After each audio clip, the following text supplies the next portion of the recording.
जो कांग्रेस पार्टी ने एक भ्रमजाल फैलाने का काम किया। संविधान की पत्रिका हाथ में लेकर के जिस तरीके से राहुल गांधी ने ये कहा कि भाई 400 पार भारतीय जनता पार्टी को किस लिए चाहिए, सरकार तो 272 में बन जाती है। इसलिए उन्होंने कहा कि ये अगर आए तो संविधान को बदल देंगे। ये कहीं न कहीं भ्रम में डालने का काम किया। तो वो जो है इसलिए कहीं न कहीं उसको प्रभावित करने का काम किया। उन लोगों ने इस बात को उठाने का काम किया जिन लोगों ने अपने सरकार के समय में संविधान की धज्जियां उड़ाने का काम किया। अभी भी लोगों को याद है 1975 का वो समय, इमरजेंसी लगा करके वो जुल्म और ज्यादतियाँ करने का काम किया था, जो शायद अंग्रेजों ने भी अपने समय में ना किया हो। उन लोगों ने इस टाइप की बात भ्रम में डालने का काम किया। एक बार तो भ्रम फैलाया जा सकता है। आज हमारा पार्टी का तमाम कार्यकर्ताएं वार्ड स्तर पे गाँव के अंदर जा कर के उनकी पोल खोलने का काम कर रहे हैं। और आज लोगों को बात कैसे आप तोड़ नहीं पाए? हमने, देखिए हमारे यहाँ कहावत है, काट की अंडी एक बार तो चढ़ जाती है, बार बार नहीं चढ़ती। ठीक है कि चुनाव के बीच में एक बार उन्होंने भ्रम फैलाया, उसको हमने लोगों के बीच में जाके क्लियर कर दिया। लोगों को अब समझ में भी आ रही है बात कि हाँ कि उन्होंने गलत तरीके से कहा। जिस तरीके से भारतीय जनता पार्टी की सरकार आने के बाद में बिना खर्ची बिना पर्ची की नौकरी देकर के युवाओं के अंदर एक विश्वास पैदा करने का काम किया है। एक ही कोई क्षेत्रवाद की बात नहीं, समान विकास पूरे प्रदेश के अंदर करवाने का काम किया है। आयुष्मान कार्ड लागू करने का काम किया। आज गरीब लोगों को लाभ मिल रहा है। कांग्रेस पार्टी तो आज मैं समझता हूं कि आज केवल पिता पुत्र की पार्टी बन के रह गई है और इसीलिए उनके बड़े बड़े नेता आज कांग्रेस पार्टी को छोड़ के जा रहे हैं। आपने पिछले दिनों में देखा होगा कि किस तरीके से जो है लोग उनको छोड़ के जा रहे हैं। और जो कांग्रेस के लोग हैं, गुटबाजी उनके अंदर है, एक दूसरे को खुद ही वो निपटाने का काम करेंगे।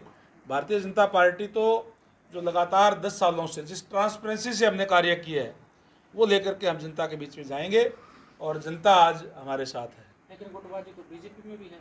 नहीं, बीजेपी में कोई गुटबाजी नहीं है। सर लगा दिया है जी, अनिल विज को खुट्टे सर लगा दिया, वीरेंद्र सिंह को पार्टी से। आप कुछ भी कह सकते हैं। अनिल विज जी हमारे बहुत सीनियर नेता है, किस तरीके से उन्होंने वहाँ कार्य किया है आप लोगों को भी पता है। लोकसभा चुनाव के अंदर भी आप यूँ कैसे कह सकते हैं कि वो कर दिया। एलडी जनता का विश्वास खो चुके हैं और जिस तरीके से इस चुनाव के अंदर रिजल्ट आए हैं वो आपके सामने है।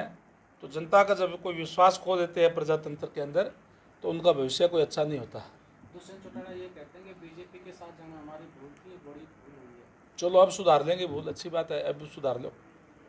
अब तो लोकसभा में तो बीजेपी के साथ नहीं थे, तो लोकसभा के अंदर फिर क्या हाल हुआ वो देखा नहीं। अजय चौटाला ने तो ये कहा कि अब भी सरकार उनकी है, पहले तो कार्रवाई करने की बात करते थे, अब भी सरकार उनकी है, मुख्यमंत्री भी उनका कार्रवाई करे।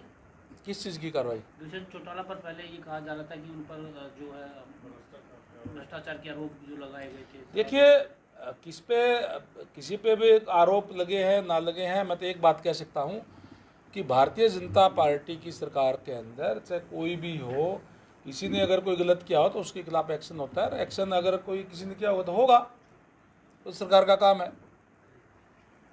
कोई जो इस्तीफे की बात आ रही थी वो भी तक स्वीकार क्यों नहीं किया गया विधानसभा? किसका नहीं किया? किरण चौधरी का। किरण चौधरी का इस्तीफा अब उन्होंने विधानसभा में दिया है ना दिया है वो भी बताएंगे। जैसे भी है जो भी उसके बाद में जो वो निर्णय जो है स्पीकर साहब को लेना होता है लेंगे। राज्यसभा चुनाव को लेकर तो नहीं है कोई क्या राज्यसभा चुनाव को लेकर के जब कांग्रेस पार्टी ने पहले ही सरेंडर कर दिया, हाथ खड़े कर दिए कि हमारे पास नंबर नहीं है। आज विपक्ष के पास नंबर है नहीं, भारतीय जनता पार्टी की बहुमत की सरकार है, उसमें राज्यसभा की तो एक सीट है, उसमें उनको कौन सा खतरा है।